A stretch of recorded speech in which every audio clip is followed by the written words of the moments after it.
commencer par des versets de la parole de Dieu. Je me mets là pour pouvoir lire exactement selon la version. Donc l'Église royaume de Dieu, dans un premier temps, avec des versets. Donc le premier verset, Matthieu. Jésus reprit la parole et lui dit, « Tu es heureux, Simon, fils de Jonas, car ce n'est pas une pensée humaine qui t'a révélé cela, mais c'est mon Père céleste. Et moi je te dis que tu es Pierre, et que sur ce rocher je construirai mon Église, et les portes du séjour des morts ne l'emporteront pas sur elle. » Amen. Jésus bâtit son Église. C'est Jésus le chef de l'Église. Donc l'Église est en quelque sorte un royaume de Dieu dont Jésus est la tête. Donc c'est vraiment l'aspect spirituel. Deuxième verset, Jean chapitre 18, verset 36, Jésus répondit, « Mon royaume n'est pas de ce monde. Si mon royaume était de ce monde, mes serviteurs auraient combattu pour moi, afin que je ne sois pas livré aux Juifs. Mais en réalité, mon royaume n'est pas d'ici-bas. » Les disciples même pensaient que Jésus était venu sur la terre afin de chasser les Romains et d'instaurer le royaume de Dieu sur la terre. Et ils se trompaient. Et Jésus a été obligé plusieurs fois de leur dire « Mais mon royaume n'est pas d'ici-bas.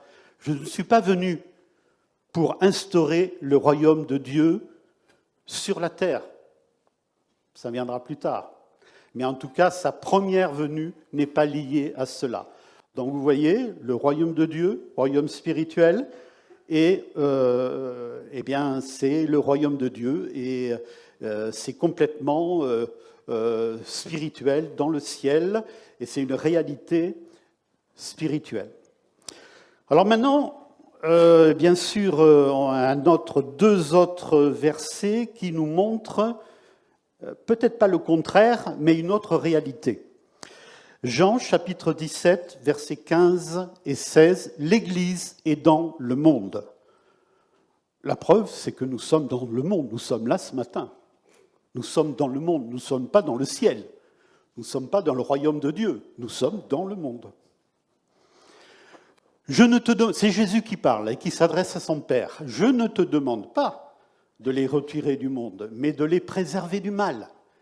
Ils ne sont pas du monde, comme moi, je ne suis pas du monde. Nous sommes dans le monde, mais nous ne sommes pas du monde. » Amen. Nous sommes sur la terre, mais nous n'avons pas la mentalité, les valeurs terrestres, ou tout simplement terrestres, rien que terrestres.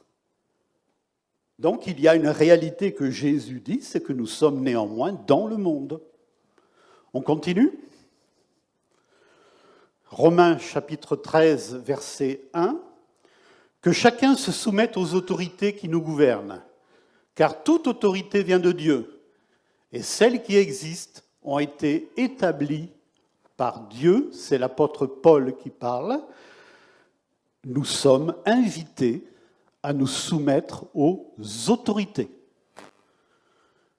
Nous avons notre libre arbitre qui s'exerce par le vote, par notre activité éventuellement associative et militante sur la terre, mais nous sommes invités, nous ne sommes pas invités à faire la révolution pour prendre le pouvoir, contrairement peut-être à certaines idées évangéliques américaines.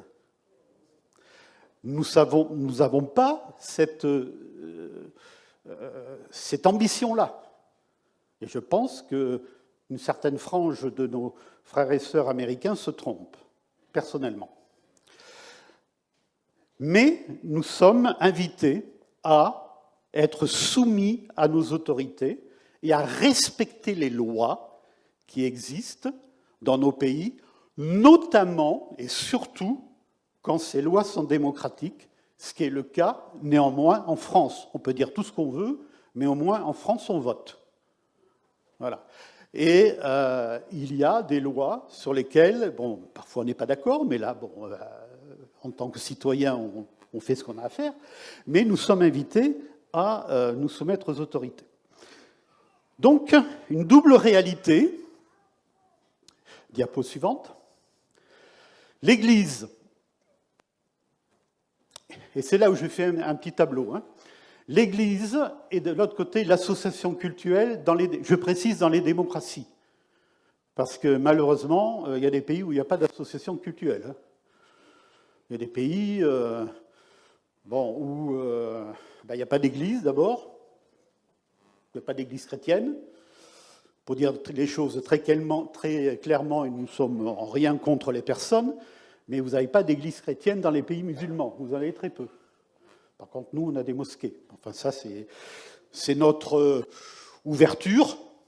Voilà, nous sommes dans une démocratie, et voilà, on exerce, je dirais, nos valeurs en cela, mais il faut savoir qu'il y a des frères et sœurs dans certains pays qui n'ont pas d'association cultuelle et qui ne peuvent pas se réunir légalement. Ils se réunissent. Mais je ne sais pas si vous suivez l'actualité, certains pays sont mis en prison. Ne serait-ce simplement que d'aller dans une église de maison. Ils sont emprisonnés. Et même certains tués. Et je pense qu'il faut prier pour nos frères et pour nos sœurs. Amen. Donc vous voyez, il y a le royaume de Dieu, pour nous c'est les lois du pays, pour l'association cultuelle. Le cadre spirituel pour l'Église, nous on a un cadre juridique et financier au niveau de l'association cultuelle.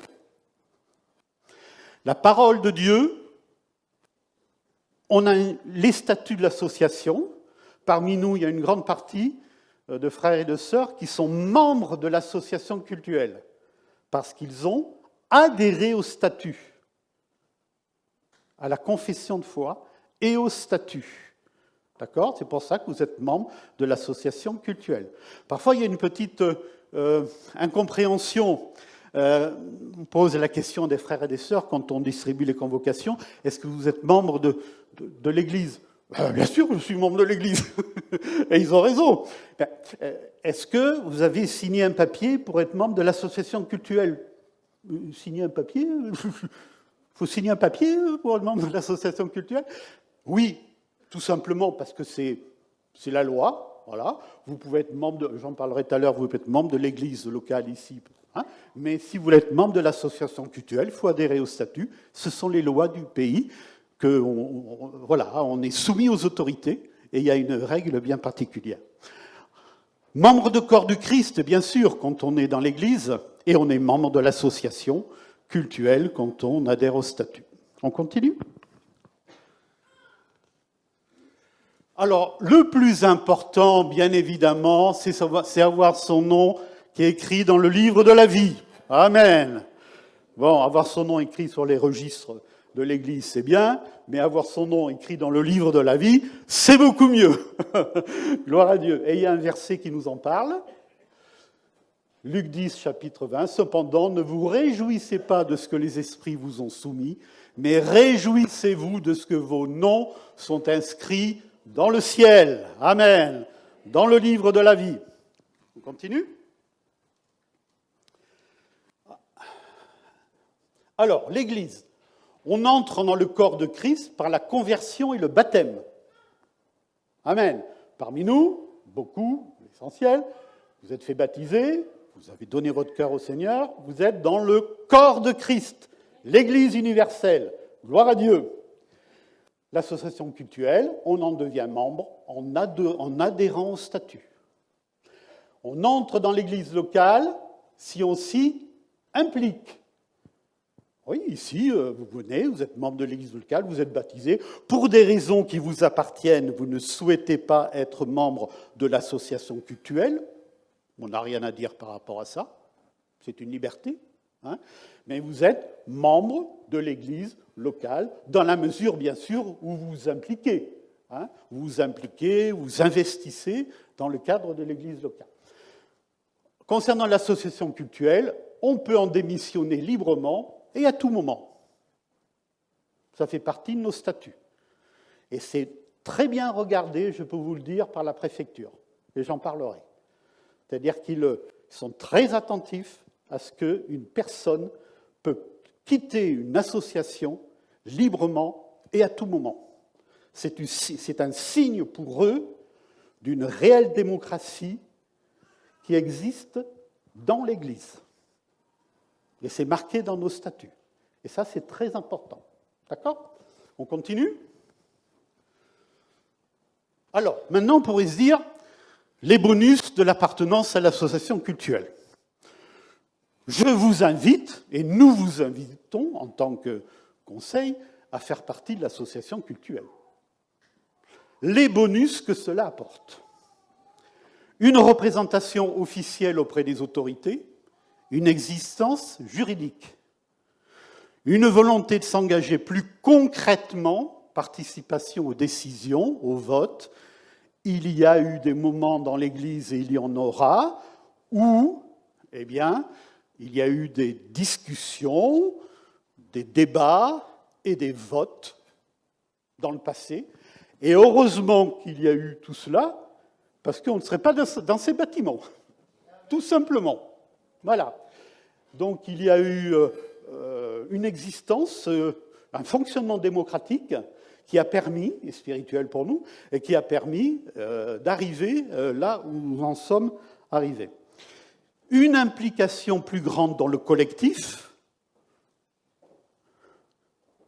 Jésus parle du collectif, Jésus bâtit son Église, Jésus parle de son Église, et il est très important qu'on puisse vivre collectivement la vie de l'Église. Un sentiment d'appartenance plus fort, la réalité du corps de Christ est encore plus vivante, incarnée, quand on est membre de l'association cultuelle. On continue ? L'association cultuelle, un cadre juridique et spirituel. Là, je ne vais pas faire de commentaires, ou alors très peu. Je vais lire tout simplement ce qui a marqué. Je vous invite à être très attentifs à ce qui a marqué sur les écrans. Nous sommes une association cultuelle issue de la loi de 1905 instituant la séparation des églises et de l'État. Tout le monde a appris ça à l'école, je suppose. En 1905, il y a eu la séparation des églises et de l'État. L'Église catholique était religion d'État. À partir de 1905, l'Église catholique n'a plus été la religion d'État. Il y a eu là le respect de toutes les autres religions. Ainsi, il existe depuis 1905, et même un peu plus tard, parce que les catholiques ont eu un peu plus de temps à reconnaître cette loi de séparation, il existe des associations catholiques, on dit ça diocésaines, les associations diocésaines, plus exactement, protestantes, juives et musulmanes. Notre association cultuelle a été reconnue en 1998. Il fallait au moins 25 membres pour que notre association cultuelle, ici, ait été reconnue en 1998. Et je sais qu'il y a quelques personnes aussi dans ce lieu qui ont participé à cette reconnaissance. À ce jour, elle est composée de 102 membres. Nous sommes 102 membres, on dit administratifs, dont les noms sont écrits sur les registres de l'Église. On continue. L'État ne finance aucun culte, c'est le principe de la laïcité, mais les reconnaît tous dans la mesure où ils respectent l'ordre public et les principes républicains. Donc l'État, c'est ça la laïcité. Juste toute petite parenthèse concernant la laïcité. La laïcité, c'est pas être contre la religion. C'est pas ça la laïcité. La laïcité, c'est respecter toutes les religions et ne prendre parti pour aucune et garantir leur bon fonctionnement. C'est ça, la vraie laïcité. OK ? C'est le ministre de l'Intérieur, donc M. Retailleau actuellement, qui a la tutelle administrative sur les cultes. Et il existe un bureau des cultes à Paris. Nous sommes régulièrement contrôlés par la préfecture de la Haute-Vienne sur rendez-vous ou de façon inopinée. Je crois que Julien, tu as déjà eu un rendez-vous à la préfecture. Ouais. Ok. Alors, les rendez-vous, les venues inopinées, c'est quoi? C'est des personnes qui viennent le dimanche matin, on ne les connaît pas, elles viennent, on leur dit bonjour, ça va, bienvenue parmi nous, elles repartent et elles font un rapport. Ce que je vous dis, c'est vrai, hein? Et ça ne nous dérange pas parce qu'on n'a rien à cacher. On n'a rien à cacher. D'accord? Mais elle voit comment ça se passe, s'il n'y a pas de trouble à l'ordre public, s'il n'y a pas de parole contre l'État,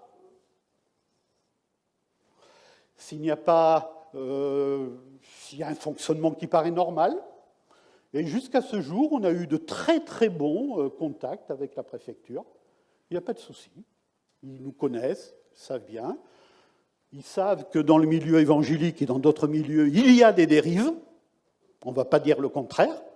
Il y a des dérives parfois dans certains milieux évangéliques.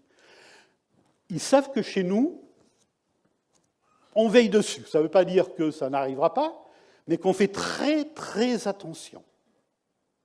Et qu'on ne veut pas de dérive. Ça soit au niveau d'un gourou qui peut tout contrôler, ou des dérives au niveau financier.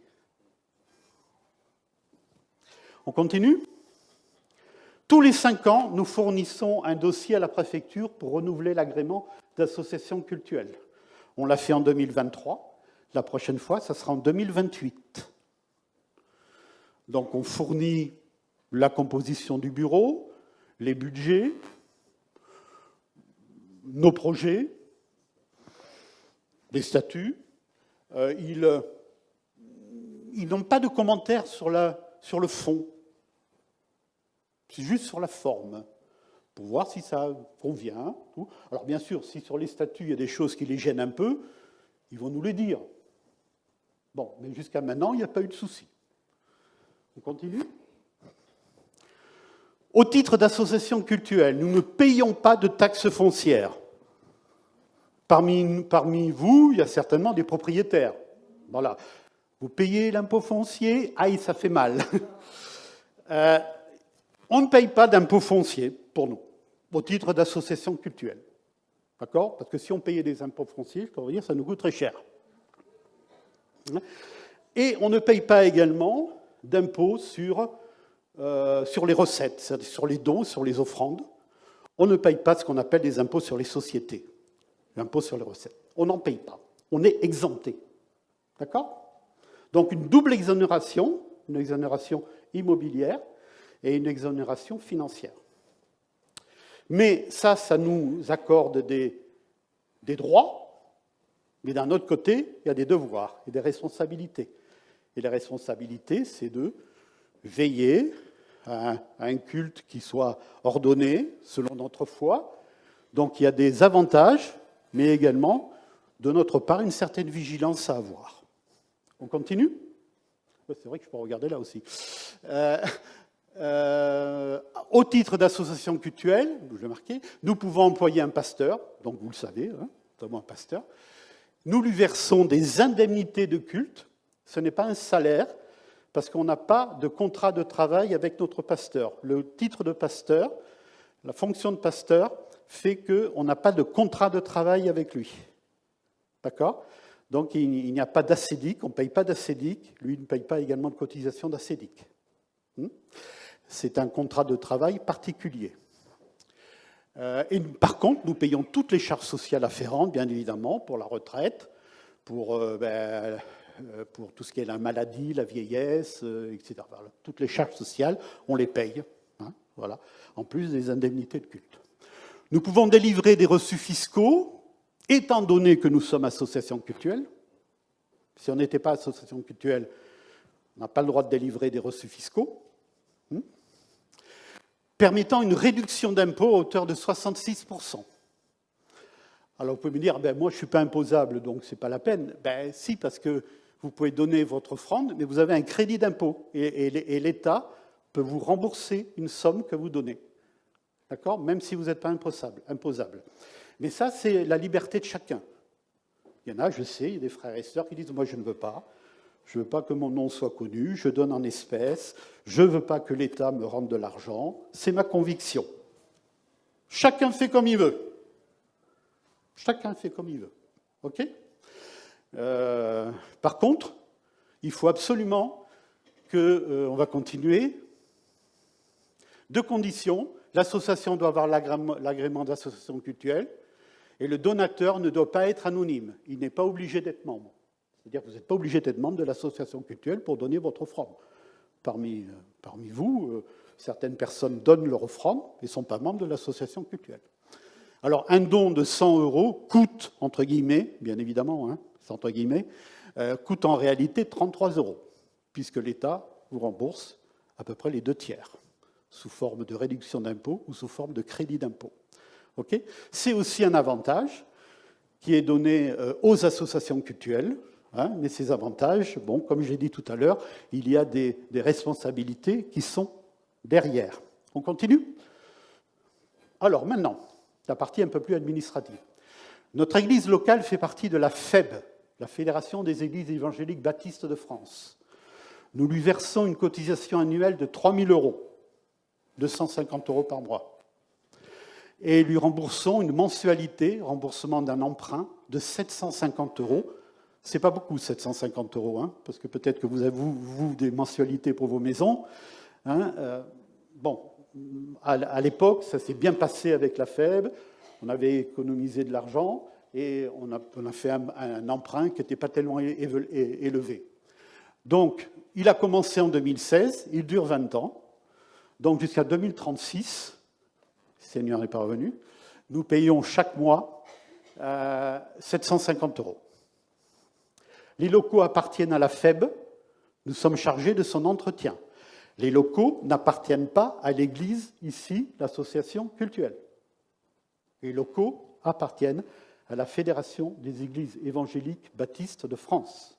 D'accord ?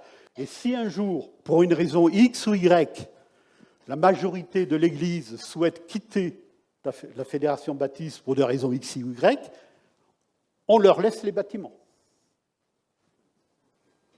Et on va chercher des bâtiments ailleurs. OK ? Voilà.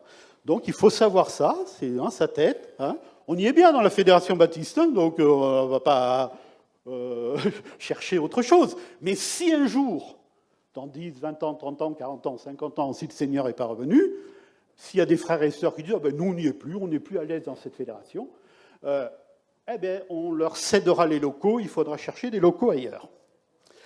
On continue. La FEB, la Fédération des Églises évangéliques baptistes de France, a une double affiliation. Une des rares unions d'églises dans ce cas. Elle est membre du CNEF, Conseil national des évangéliques de France, et elle est membre de la Fédération protestante de France. Voilà, donc il y a une double affiliation. Okay ? Pour donner un exemple simple que tout le monde peut comprendre, nos amis Assemblée de Dieu qui sont en zone nord sont membres du CNEF, mais ne sont pas membres de la Fédération protestante de France. OK ? Nous, on est membres du CNEF et de la Fédération protestante de France. Donc il y a une double affiliation qui est une particularité de la FEB. Rares sont les églises qui ont une double affiliation. OK ? Actuellement, le président du CNEF est un pasteur baptiste qui s'appelle Erwan Cloarec. Le précédent était un pasteur Assemblée de Dieu, Christian Blanc, et là maintenant c'est un pasteur baptiste. Depuis 2 ans, je crois qu'il est président du CNEF. On continue ? Ah, oui, notre famille d'église est donc à la fois protestante et évangélique, parce que des fois on nous pose la question, pourquoi vous vous appelez Église protestante évangélique ? Eh bien parce que ça correspond à notre double affiliation. Nous avons une affiliation à la FPF, à la Fédération protestante, et nous avons une affiliation au CNEF évangélique, d'où notre nom, Église protestante évangélique. D'accord ? On continue ? Alors maintenant, chose un peu plus spirituelle. Enfin, même si avant était spirituel. Hein. L'argent. Un bon serviteur et un mauvais maître. L'argent est un moyen, pas un but. C'est un levier, c'est un moyen qu'on utilise pour servir le Seigneur. comme pour votre budget familial, vous utilisez l'argent pour des objectifs que vous avez. D'accord ? Ce qui peut poser problème, c'est les gens qui amassent de l'argent, et pour eux, le fait d'amasser de l'argent, c'est suffisant, ils sont contents. Ils ont de l'avarice dans leur cœur, ils ne donnent pas leur argent pour des choses philanthropiques, ou même ils n'en donnent pas du tout à leur famille ou à leurs enfants, ils les gardent pour eux, ils amassent. Voilà. Bon. Donc, dans l'Église de Dieu, dans l'Église ici, l'argent, il faut en parler, c'est pas tabou. Nous, les pays anglo-saxons, notamment les Américains, eux, ils n'ont aucun problème à parler d'argent. Hein. Des fois un peu trop, d'ailleurs. Hein. Eux, ils vous disent bonjour et ils vous disent le montant de leur salaire. Bonjour et je gagne 10 000 $ par mois. Certains Américains. Voilà. Bon, nous, des fois, on est un peu plus prudents. Mais ce n'est pas un tabou. Il faut en parler dans l'Église. On continue. Le Seigneur s'intéresse au comment, pas au combien. Je vous rappelle l'expérience de cette femme, pauvre veuve, qui, dans le temple, donnait son offrande. Jésus regardait comment les gens donnaient leur offrande. Alors, il y en a qui sont venus avec plein d'argent, ils ont mis dans un gros tronc, ça entendait du bruit, beaucoup d'argent qui tombe, etc. Et puis, il y a une pauvre veuve, elle a 2 petites pièces, et puis elle a mis ces 2 petites pièces. Et Jésus, elle dit, voyez cette femme, elle a donné de son nécessaire. Les autres ont donné de leur superflu. Et Jésus a apprécié l'offrande de cette femme, parce que c'était fait avec son cœur. C'est pour ça que je dis, Jésus regarde au comment. Il ne regarde pas au combien. Comment on donne ? Si, mes chers amis, vous donnez votre offrande en regrettant un petit peu, ce n'est pas la peine, gardez-la. Gardez votre offrande, ne la donnez pas. D'accord ? Il faut vraiment faire avec joie, de tout son cœur, pour l'œuvre de Dieu. Jésus regarde comment. Et il est capable, parce qu'il est tout-puissant, à travers d'une petite offrande, de la multiplier comme il a multiplié les pains. Amen. On continue. Nous ne servons pas Mammon, l'idole qui personnifie l'argent, mais le Seigneur. Alors pour ceux qui ne sont pas des familiers de la parole de Dieu, Mammon, c'est un peu l'idole de l'argent, personnifie l'argent. D'accord ? Il y a un verset qui nous en parle d'ailleurs. Personne ne peut servir 2 maîtres, Matthieu 6, verset 24, car il détestera le premier et aimera le second, il s'attachera au premier et méprisera le second. Vous ne pouvez pas servir Dieu et l'argent. Dieu et Mammon. Ce n'est pas possible. Continue. Philippiens 4, c'est Paul qui parle. « J'ai tout reçu, je suis dans l'abondance. J'ai été comblé en recevant d'Épaphrodite, ce que vous m'avez envoyé comme un parfum de bonne odeur, un sacrifice que Dieu accepte et qui lui est agréable.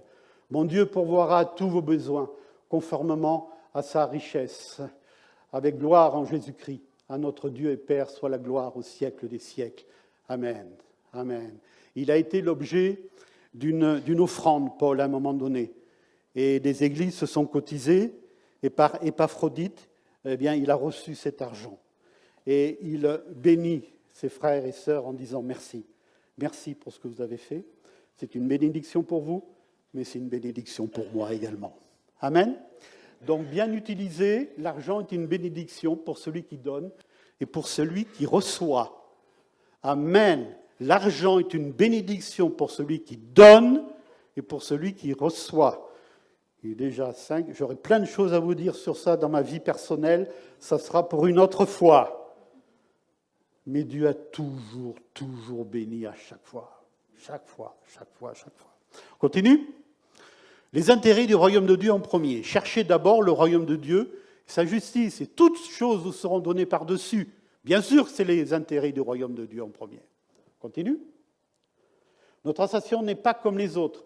Son objet nous dépasse et nous surpasse, car il concerne les intérêts de l'œuvre de Dieu. La dimension verticale, les intérêts de l'œuvre de Dieu, priment sur la relation horizontale les intérêts des membres. Peut-être que vous êtes membre d'un club de gym, une association. Les intérêts moraux et matériels, c'est ceux des gens qui font de la gym. D'accord ? Quand on est membre de l'association cultuelle, c'est les intérêts de l'œuvre de Dieu qui priment. Alléluia ! Et c'est pour ça qu'on doit veiller à l'unité, veiller à bien s'entendre, parce que les petites difficultés qu'on peut avoir les uns avec les autres, qui existent, on ne va pas en cacher, eh bien, mais elles ne doivent pas nous prendre la tête, comme on dit. Hein ? C'est d'abord le royaume de Dieu, en premier. Continue. Le projet donne naissance au budget et la vision donne naissance à la provision. Quand le projet vient de Dieu, Dieu donne le budget. Dieu pourvoit. Par exemple, de la rue Armand Dutré à l'avenue Émile Labussière, en 2016 pour le déménagement. Je ne vais pas en parler, il est trop tard. Dieu a béni. L'argent n'est pas une difficulté. Pourquoi l'argent n'est pas une difficulté ? Parce que, à qui appartient l'or et l'argent ? Verset suivant. AG 2, 8. L'argent m'appartient, l'or m'appartient, déclare l'Éternel. Le maître de l'univers, la gloire de ce dernier temps sera plus grande que celle du premier, dit l'Éternel, le maître de l'univers. Et c'est dans ce lieu que je donnerai la paix, déclare l'Éternel, le maître de l'univers. L'argent m'appartient, l'or m'appartient. Donc vous savez, on ne va pas donner à Dieu quelque chose qui lui appartient. Il l'a déjà.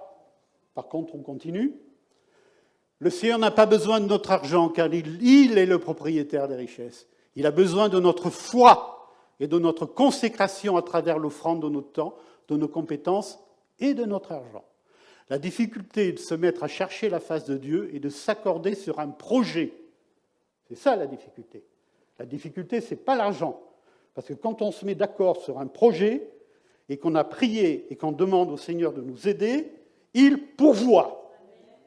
Et je peux vous dire qu'il a récemment pourvu tout ce qu'on a fait en bas, là.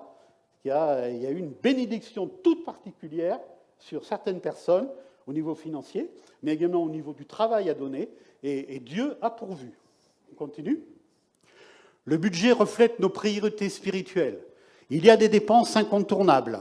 Cotisation à la faible, remboursement de l'emprunt, gaz, électricité, eau, assurance, mobilier. Ça, c'est obligatoire. On ne peut pas faire autrement. Le reste des dépenses, s'il y en a, si on a assez d'argent, traduit nos priorités. On évangélise ou pas ? On s'occupe des enfants ou pas ? On s'occupe de nos locaux ou pas ? On fait des visites, accompagnement spirituel ou pas ? On a besoin d'un pasteur ou pas ? Parce qu'il y a des églises, surtout dans la Fédération baptiste, qui fonctionnent sans pasteur. Ils ont fait ce choix-là. Hein ? Voilà, la question va se poser pour nous. On en parlera tout à l'heure à l'Assemblée générale. Mais nous, on souhaite un pasteur. Amen. On souhaite un pasteur. Mais peut-être que le pasteur ne viendra pas au 1er septembre du mois prochain, de l'année qui vient. On ne sait pas. Le président on aura l'occasion tout à l'heure d'en parler. Pourquoi avoir agrandi et rénové l'espace du bas ? Parce qu'on aime les enfants. Amen. Parce qu'on veut qu'il y ait du travail parmi les enfants. Parce qu'on veut qu'il y ait un travail social. Parce qu'on veut se réunir en bas aussi, s'il y a besoin, on en parlera aussi en semaine pour des réunions de prière et d'études bibliques. Voilà. Donc, on a besoin de cela. Et voilà pourquoi, eh bien, on a fait le travail en bas. Ça traduit notre volonté. On continue. Des principes de fonctionnement indispensables, et je vais bientôt m'arrêter, parce qu'il y en a qui vont dire « Marc, il va tenir parole ou pas ?» La transparence dans le domaine administratif et financier, encore plus que toute autre association. Évidemment, dans toute association, les gens sont sérieux. C'est normal. Mais encore plus dans l'Église de Jésus-Christ, dans l'association cultuelle. Hein, on doit avoir des gens sérieux et dans le conseil, des gens sérieux. Et vous allez vous exprimer tout à l'heure par vote, et c'est normal, c'est le principe démocratique. Voilà. On continue. Si tu viens un petit peu en avant, alors voilà. Le contrôle démocratique, discussion et vote en assemblée générale, c'est ce qu'il y aura tout à l'heure. La confiance entre les membres du conseil. Et nous, on veille, je peux vous dire, dans le conseil, on veille véritablement à avoir un climat de confiance. On n'est pas toujours d'accord. C'est normal. Mais on s'aime. On s'écoute. Et puis on arrive toujours à un consensus. Gloire à Dieu. Parce qu'on a d'abord en tête l'intérêt du royaume de Dieu. La confiance entre les membres du Conseil et les membres de l'Église. Ça, c'est très important. Vous savez, ça fait un peu plus de 40 ans que je suis dans les conseils d'administration. Il y a quelque chose qui est très simple, c'est un baromètre. Si les offrandes vont bien, si les offrandes suivent, c'est qu'il y a de la confiance. Les frères et sœurs font confiance. Ils donnent au Seigneur, mais ils font confiance également aux personnes qui sont dans le conseil. Et ça, c'est normal. Parce que si vous voyez que vous n'avez pas du tout confiance envers des gens du conseil, vous allez faire une chose, vous allez donner votre offrande, mais ailleurs. On sait, bon, on n'est pas des perdreaux de l'année, hein, on le sait. Donc, mais quand il y a une confiance réelle dans l'Église, bien les frères et sœurs donnent leur offrande à l'Église, parce qu'ils savent que cette offrande va servir à l'œuvre de Dieu dans l'Église. On continue ? Alors, la prudence, parce que la confiance n'exclut pas le contrôle et la soumission mutuelle, comme vous le savez. Dans notre fonctionnement, le pasteur n'est pas le président de l'association. Le pasteur, qui est le salarié de l'association cultuelle, n'a pas la signature sur les comptes. C'est-à-dire que Julien pourra vous dire, lui, il ne sait pas. Des fois, il me dit, Marc, est-ce que... D'ailleurs, il ne m'a pas posé beaucoup de questions, jamais sur les comptes, Julien. Il fait confiance. Des fois, je lui dis, c'est plutôt moi qui lui dis... voilà. C'est normal. Le trésorier, donc en l'occurrence moi-même en ce moment, on verra pour plus tard, le trésorier est contrôlé par des réviseurs aux comptes. D'accord ? Donc il y a des contrôles. Et il y a certaines églises qui vont plus loin que les réviseurs aux comptes, c'est-à-dire carrément, comment on dit déjà ? Des commissaires aux comptes, merci Gilles, des commissaires aux comptes. Mais pour cela, l'obligation, c'est d'avoir 150 000 € de budget. Au moins 150 000 € de budget, ce qu'on n'a pas. Nous, on est à 100 000. D'accord ? Mais on peut, si on peut avoir des commissaires aux comptes si on le souhaite. Hein ? On continue ? La planification, ce n'est pas parce que le Seigneur revient très bientôt qu'il ne faut pas penser à l'avenir. Amen. L'importance d'un projet d'église, et on vous en parlera tout à l'heure pour l'Assemblée générale, et on aura l'occasion de vous en parler en avril, mai, juin. Savoir économiser pour un projet, recruter un pasteur, refaire la toiture. Attention, il y a quelques gouttes qui tombent de temps en temps, là, je ne sais pas si vous avez remarqué. Hein, les menuiseries également, les fenêtres. Changer de local, si un jour on est 300, 400, on n'y rentre plus là. Hein. Mais le Seigneur bénira. Et la priorisation dans les domaines spirituels et matériels. Prioriser entre l'urgent et ce qui peut attendre. Ça, c'est au niveau du conseil. Et enfin, on va terminer par... Et surtout, la prière communautaire pour discerner la volonté de Dieu. Amen. Le temps de miracle n'est pas terminé. 11h15. Merci pour votre écoute. Voilà, donc je vais laisser la parole maintenant au président. Antonio, il doit être là-bas, non ? Quelqu'un peut aller le... Parce qu'on ne va pas faire de pause. Hein. Directement, on va embrayer sur l'Assemblée générale parce que le temps est compté. On vous a dit que